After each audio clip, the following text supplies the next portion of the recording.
Ibu-ibu, mau lihat pelitnya ibu? Coba kalau dia beli sayur.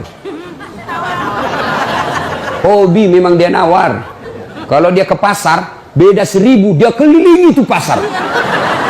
Beda 1000 tuh dia kelilingi. Bu, halo ibu. Bu, kalau ibu belanja di Trans Studio, Trans Mall, atau Alfamidi, Alfamart, tawar apa tidak? Tidak. Tawar apa tidak? Coba kau tawar, dibilang ke orang gila.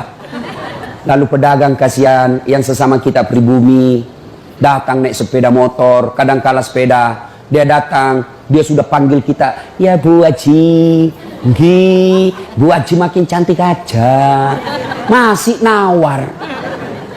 Apa namanya kalau bukan pelit? Sudah enaknya itu, berapa Mas? 10.000 Bu Haji, 11.000 ya.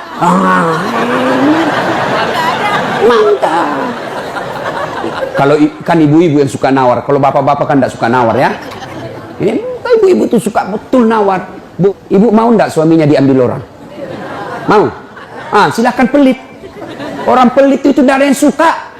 Bahkan orang pelit sekalipun tidak suka sama orang pelit. Benar Pak. Begitu jeleknya itu sifat pelit, tidak ada yang suka. Coba saya tanya, bapak-bapak senang tetangga dermawan atau pelit? Ibu-ibu senang suami yang pelit atau dermawan? Senang mantu yang pelit atau dermawan? Teman-teman yang pelit atau dermawan? Dermawan, tidak ada orang suka orang pelit. Bahkan orang pelit pun tidak suka sama semuanya pelit. Jangan kau ke rumahnya, pelit dia itu, padahal dia juga pelit. Begitu jeleknya itu sifat pelit.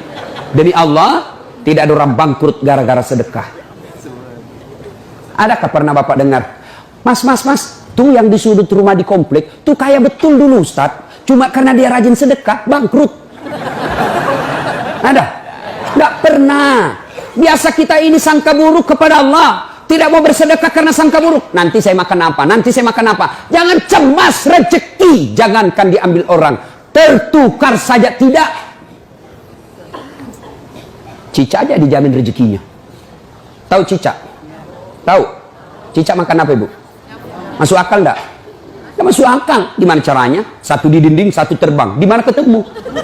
Enggak ada terminalnya.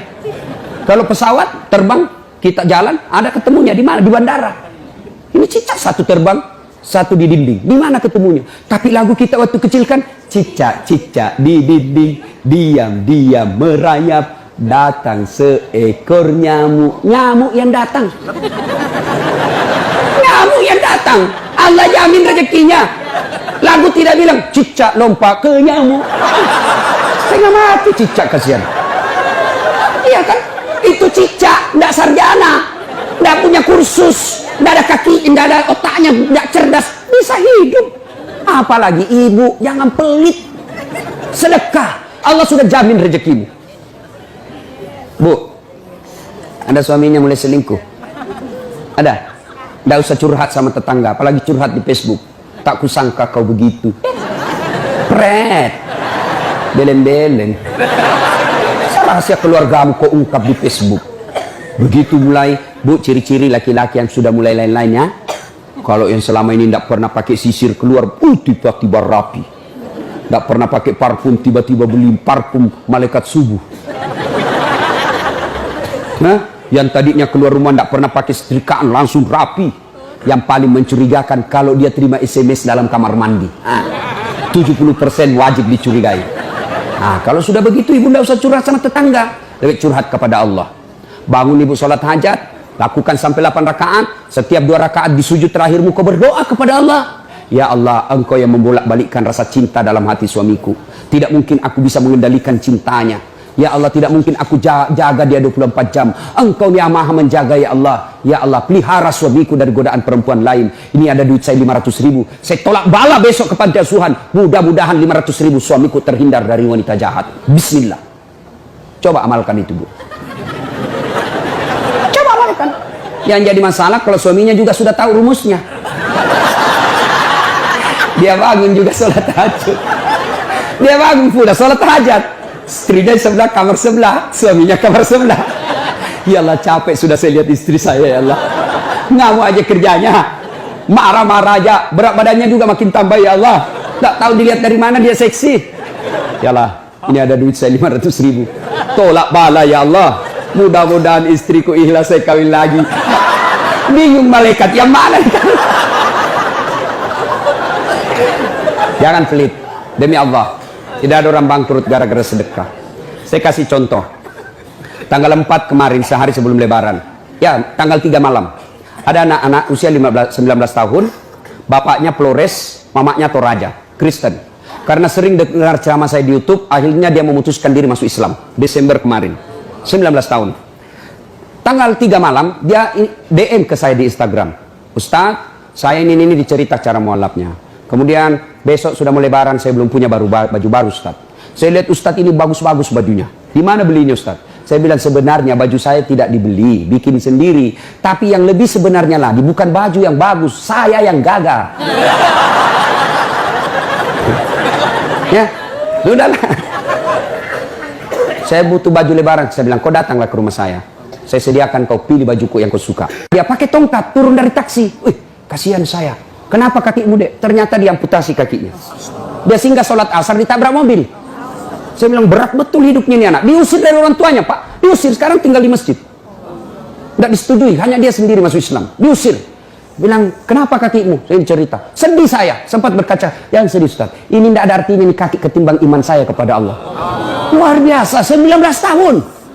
Saya ambil baju saya yang paling bagus. Kau pilih ini, Dek. Mana kau suka? Benar, diambil yang paling bagus. Sempat juga saya nyesal. Sudah. Karena saya buru-buru ke bandara. Saya mau pergi khutbah. Ya, ini, Dek. Kau ambil 1 juta. Sudah, kembalilah dia, naik Grab lagi. Sudah. Perjalanan saya ke bandara, masuk WhatsApp. Tik, tik, tik, tik. Ustadz, berapa nomor rekeningnya? Wakil Wali Kota Balikpapan. Dalam hati saya bilang, kenapa lagi Pak Wali? Ada apa? Padahal dalam hatiku, segeralah. Kirimlah nomor rekening. Masih di atas mobil, masuk. Tik, tik, tik, tik. Masuk, berapa transferan masuk? 30 juta. Tadi keluar 1 juta. Tidak cukup sampai situ, Allah balas lebih banyak. Sampai di airport, bandara, depan pintu 7 nunggu saya keberangkatan, tiba-tiba ada ibu-ibu lari. Bawa amplop. Ustadz, tunggu dulu Ustadz. Apa? Ini. Dalam hatiku, ada apa lagi? Padahal cepat sudah. Ini ada ternyata ada fans saya, dia lihat saya di bandara, dia mau kasih, coba buru-buru mau masuk bandara. Dikasih saya melalui itu ibu. Nih ada Ustadz titipan dari ini. Oke, saya buka, berapa isinya? 10 juta. Sudah 40 itu kan gantinya. Besoknya tanggal 5 selesai khutbah. Biasanya kalau saya khutbah dikasih itu ibu 25 juta sama itu Bu Bupati. Berapa saya dikasih waktu itu? 35 juta. Berapa Allah ganti? 75. Keluarkan 1 juta, Allah ganti 75 juta. Kenapa ibu miskin? Karena ibu malas bersedekah. Selalu berkeyakinan saya miskin. Maka Allah, ana inda sanni abdibi. Saya tergantung sangkanya hambaku. Kalau kau sangka tidak mampu, maka kau kasih tidak mampu. Sedekah ibu. Allah tidak lihat 1 jutanya, Allah tidak lihat 100 ribunya. Yang Allah mau nilai, kamu sedekah enggak 1 hari ini. Jangan pernah lewatkan maghrib tanpa sedekah di hari itu. Coba amalkan. Coba. Kenapa kita tidak bisa umroh? Karena selalu yakin saya tidak mampu. Maka Allah, ya sudah kau yakin tidak mampu. Sedekah. Pulang ini kau sedekah sama tetanggamu. Cari orang miskin. Cari janda-janda tua. Tidak usah janda muda, banyak yang bisa selamat. Jelas? Salatullah salamullah ala toha rasulillah. Salatullah salamullah ala yasin habibillah. Nah, sudah banyak sebenarnya penyakit hati, tapi waktu yang terbatas. Saya cuma bilang waktu yang terbatas. Saya ada acara di Bandung ibu jam 10. Saya ini orang kampung. Saya tidak tahu Bogor ke Bandung jauh. Saya pikirnya 1 jam. Inilah kalau kita pakai pulsa lokal. Saya orang kampung, tidak tahu saya. Oh ternyata jauh. Nah saya harus segera selesaikan. Insya Allah kalau panitia ngundang saya lagi ke sini, saya datang lagi. Insya Allah ya. Nah, ini penyakit hati. Sekarang gimana cara mengobatinya? Ala bizikrillahi tatma'innul qulub. Ketahuilah dengan berzikir mengingat kepadaku, maka hatimu akan jadi tenang. Jadi kalau kita punya penyakit hati, maka datang di majelis zikir Al-Ihya ini. Ini salah satu caranya. Memang ibu tidak dapat voucher, memang ibu tidak dapat undian, tapi apa yang ibu dapat? Ilmu Tapi ilmu tidaklah terlalu menolong ketika ilmu itu tidak diamalkan. Amalkan yang Bapak Ibu tahu, maka Allah akan berikan ketenteraman jiwa, ketenangan hati. Kalau hati sudah tenang, itulah kekayaan kita yang paling baik.